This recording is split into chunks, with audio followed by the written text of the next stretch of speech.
to follow up on the post I put up yesterday about the lucid dreaming technique you can use to have more lucid dreams by simply mindfully and or lucidly, however you kind of want to look at this, following the falling asleep process, which will eventually start to lead to you having lucid liminal dreams. And then the same mental muscles and skills you're picking up in that state will eventually carry you over into having lucid regular REM style dreams.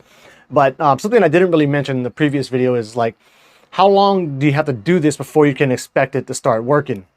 So in some sense, I didn't add this in the other video because I was just thinking, once you get comfortable with this practice, you can just do it basically every single night as your regular process of falling asleep. But I know that might not be a very satisfactory answer to some people. So I thought you could also look at it like this.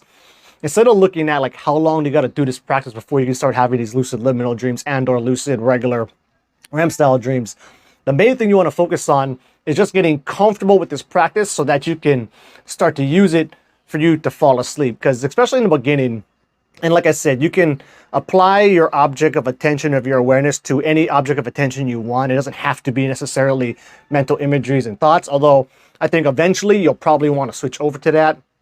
So you could really use anything as your object of attention. The physical sensations of relaxation, following your breath.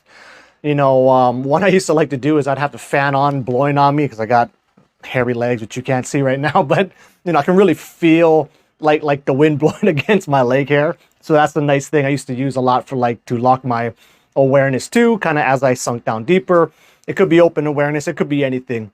But eventually, whether it is, say, if you're just following your breath or something like that, or the wind blowing on your leg hair, eventually, as you start to quiet the mind and sink down deeper in stage 1 of sleep, these hypnagogic images will start coming. So at some point, I would recommend switching over to following that. Now, you can just, for example, be following your breath and noticing these images coming up at the same time.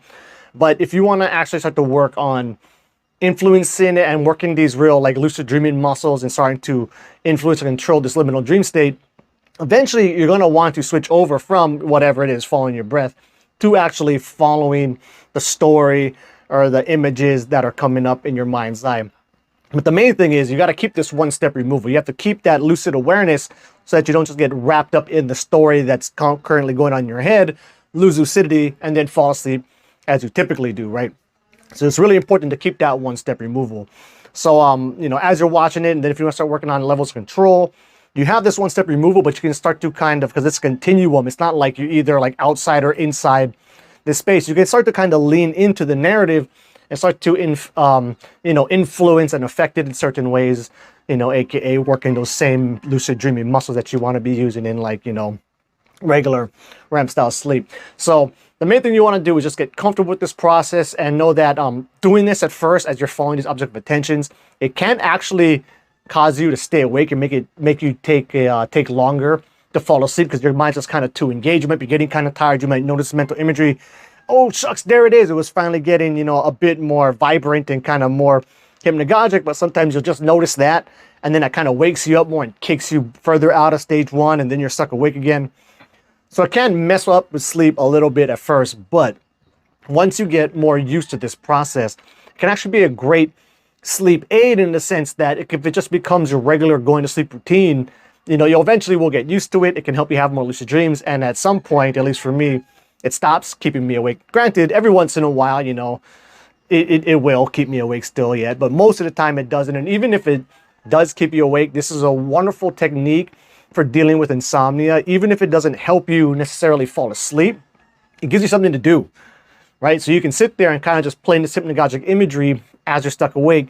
Plus, if you're dealing with insomnia, it has the added benefit of if you're following this thing lucidly aware and consciously aware, it can lead to having wild or wake-initiated lucid dreams, especially if you've been, awake for many hours. It starts to raise the chances of you going from stage 1 directly into dreaming instead of hitting the stage 3, 4 deep sleep stuff. So if that happens, you can have a wild, and that's just a great bonus and, one of the good things that dealing with insomnia versus if you just fell asleep regularly. But yeah, so just a couple things there. I think that's it. Something I forgot to add is that once you get used to following, mindfully and or lucidly aware, this falling asleep process, and, maybe you've gotten to the point to where you're having lucid liminal dreams, or at least being able to consciously and lucidly recognize this liminal hypnagogic state coming on. I think once you get at least to that level of it, what I found is you don't have to keep it up to stay sharp at the practice. Like I can take months off, you know, maybe it just slips of mind. I'm playing video games and not focusing on my dreaming practice. But then once I decide to start, you know, using it again, once I've learned that skill, I can basically pick up right where I left off, right? It really is kind of like riding a bike in that way. Like once you learn it, you pretty much know how to do it. Also, you know, once you kind of figure this skill out, then you can use it situationally. A lot of times it is one of my main ways I use to fall asleep, so I can use it very often in that sense. But even if not, right, I could just use it occasionally when I want to try and have lucid dreams on a particular night. I can combine it with wake back to bed. I can use it when I'm dealing with insomnia. So it is very versatile in that, and it's not like, you know, you have to keep this thing up to try and stay sharp at the practice. Now, I believe the more you do it and the more you work out these mental muscles and get used to entering the stage 1 of sleep hypnagogic area and being able to work and influence it, you know, that never hurts to have more practice in that state. But I don't think it's something that you need to be constantly doing to try and keep your proficiency and skill at it.